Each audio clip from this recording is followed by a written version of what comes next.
Ladies and gentlemen, there is even more news all about the RTX 4080, and unfortunately some of it is not quite so good, but then again a lot of it actually is pretty promising. So let me explain absolutely everything you need to know about the RTX 4080 and all of the other cards after a short word from this video sponsor.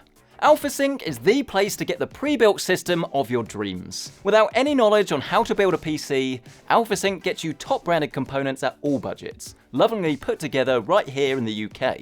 Either choose a master-crafted AlphaSync specification or design yours from scratch. The choice is entirely up to you. Get your game on today with that link down below.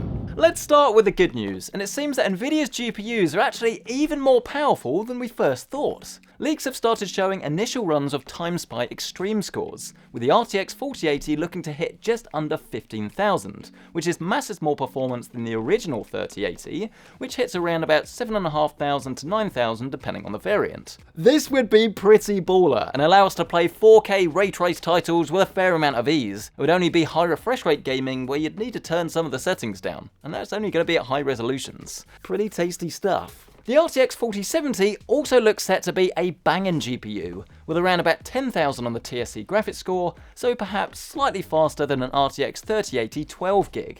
To me, this is even more impressive when you compare them to the previous generations, as conveniently lifting some of Andy E. Technic's graphs will show, it is a dramatic increase generation over generation. I would be very cautious about taking these numbers without a grain of salt.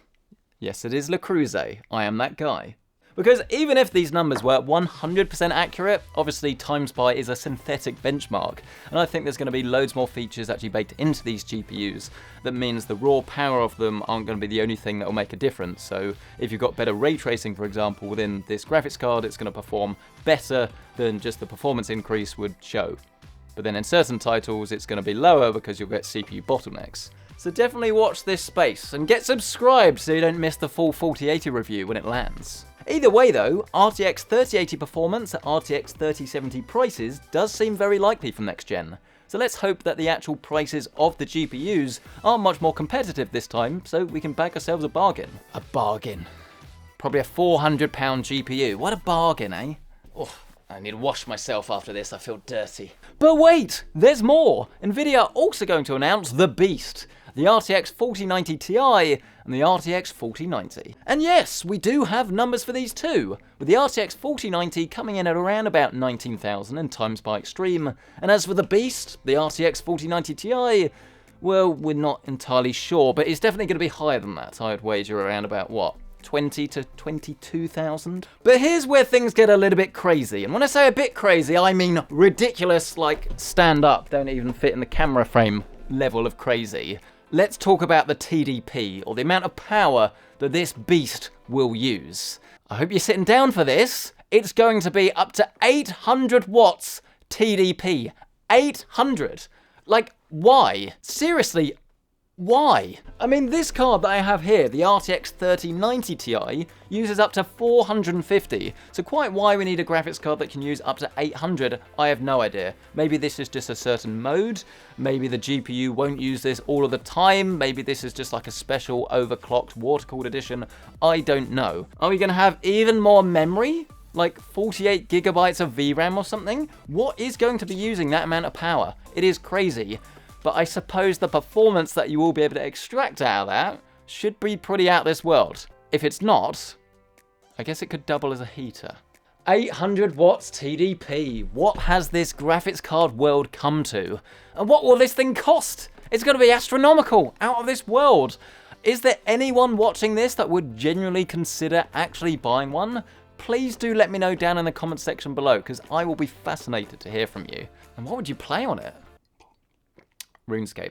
News that's pretty much just hot off the press, there is also a whisper of noise about the RTX 4080 Ti, or the Super, with a cut down 4090 making an appearance with the same AD104 GPU, but less VRAM and a lower power requirement of around about 400 watts. If you do want to learn a little bit more about the full specs of each card, by the way, alongside a little bit more insight, you can find my previous video that details all of it in the top right corner of your screen. But don't go anywhere just yet, because unfortunately there is a bit of a sadder rumour on the horizon, and that is that these graphics cards are actually looking like they're going to launch a fair bit later than we first anticipated.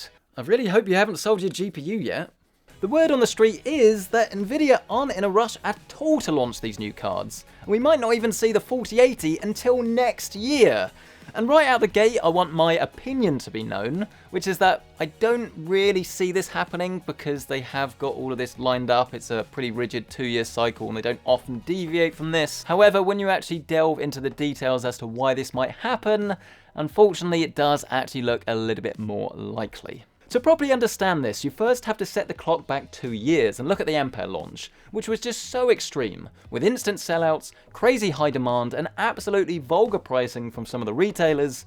So why would Nvidia want to launch a product with a risk of the opposite happening? The cost of living crisis is all too real. How many of us can actually afford to grab one of these day one if they were on sale? People just don't have the disposable income for PC parts like they used to. And when you look back a couple of years ago, we were all stuck inside, and the idea of having a better gaming PC that you can actually use was a really useful thing to be spending your money on.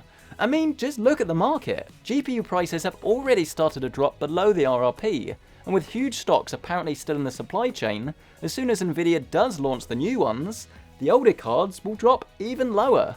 And then there's the crypto crash, which definitely won't have helped things either, with loads of used GPUs in the market increasing supply and lowering down these used prices even further. And then there's the thing that I just keep telling you guys. Do you even need extra performance? There are so many people that are going to be really happy with the rigs that they've got now. Not everyone is playing at 4K 120Hz that wants to turn on ray tracing. So it's great that you're going to have more powerful graphics cards that can have better capabilities.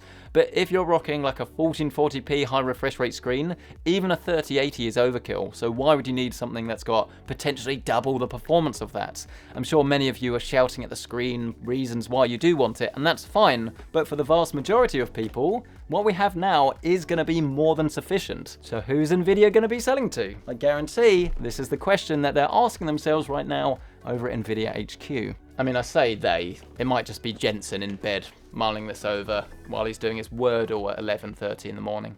I don't know him personally, you have to ask him yourself. So when you look at all of these reasons and combine them together, it's quite easy to see why Nvidia might want to test the waters first with just a single lonely RTX 4090, a card they can sell for around about £1,000, and then just see what happens. Create the market buzz with the performance, keep the card in high demand, and then just release the cheaper cards when the 30 series stock starts to dry up. No price drops required.